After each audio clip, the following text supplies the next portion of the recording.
What's up, guys, and welcome. You are watching Fazi Fitness. Until we see Nick Walker die down and stand next to Big Ramy in December, on paper, Hadi Choopan is still the biggest threat to the reigning champion. Mainly because not only his flow is amazing, he isn't missing any body parts. He's getting bigger every year and he is always crazy conditioned. We can say the same thing about Brendan Curry.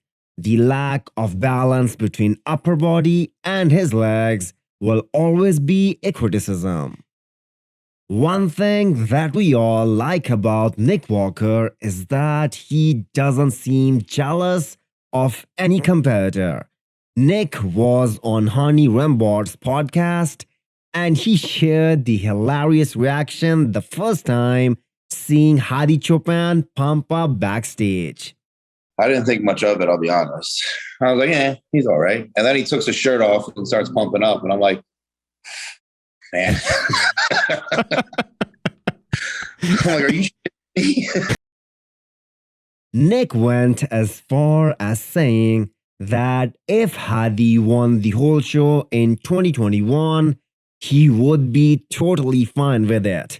And many of the bodybuilding fans thought the same, especially after finals. I would have been upset if he won. Won the show. Yeah. Yeah. At prejudging, Hadi was too small for Brendan and Ramy. But finals was a totally different story. And interestingly, the same unfortunate thing happened with Hadi at the Olympia 2020 as well. He was straight second place in all scorecards at the finals, but he couldn't make up for prejudging, and that landed him in fourth place.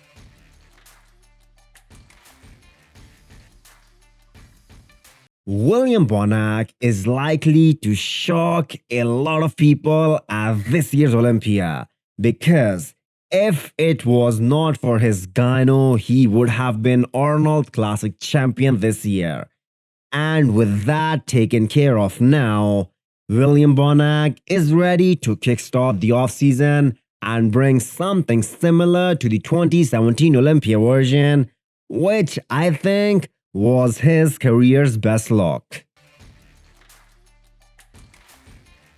Keone Pearson looks very good for a guy who is 9 weeks out of his next show, the Texas Pro. This will be Keone's first show since the Olympia, where he placed well below his own and everybody's expectations. Even the winning champion at that time, Sean Kilreeda, went on the record saying that Keone can place as high as top 3 in his first ever Olympia because of his shape.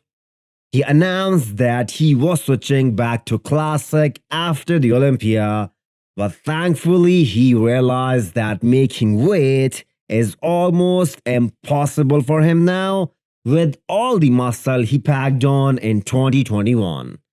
Mentally, Keone is in a great place, and I think that the best version of him is loading.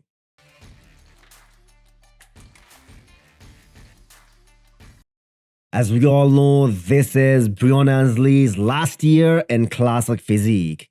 And for the first time since the Olympia in 2017, Breon will be doing more than 3 shows in a single year. The last time it happened was back in 2018 when Breon won the Arnold and the Olympia in the same year. This year's Arnold was rather disappointing for the 2 times Olympia champ. And soon after that, he made up his mind that he is going to implement a different strategy this year. Currently 8 weeks out of Temper Pro. What different can Breon bring to the stage this year? Is he gonna stay in the top 3 or slide down?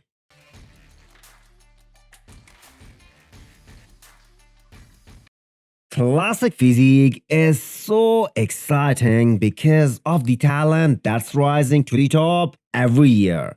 I mean, look at the recent update of Gabriel, the guy who will go up against Horse MD in less than 3 weeks' time. He has a crazy shape. His back is better than Marcelo. His waist is smaller, plus, he is a big guy. The one thing that he needs to improve is his chest, which I'm sure will happen with time. If he comes in peeled, like he did in 2021 when he battled with Ramon, it is gonna get really interesting.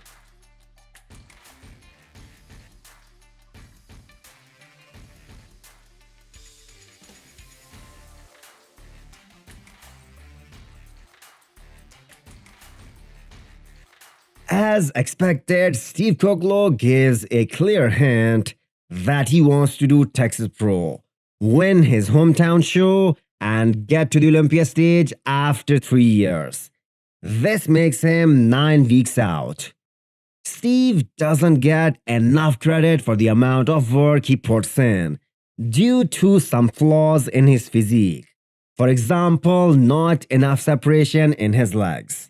But he did bring a great package at the Arnold Classic and Boston Pro this year.